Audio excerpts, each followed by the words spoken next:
La Sagrada Familia nos enseña que lo más sagrado sucede en lo cotidiano, en el trabajo, en el diálogo, en el perdón y en la ternura.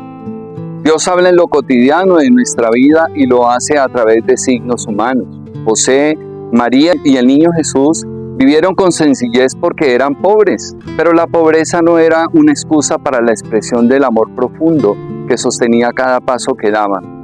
Hoy los invitamos a volver la mirada hacia sus hogares, hacia su matrimonio, a verlos como un taller de artesanías finas, en donde Dios nos está enseñando cada día más, nos está formando, nos está tallando a ser mejores papás, mejores hijos, mejores hermanos, mejores tíos, mejores abuelos, ayudándonos a ser cada día una mejor versión de nosotros mismos.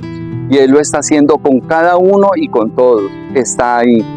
Que la Sagrada Familia inspire en nuestro caminar personal, conyugal y familiar, para que cada día tengamos un motivo de sentir que Dios en su plenitud está renovando nuestra esperanza.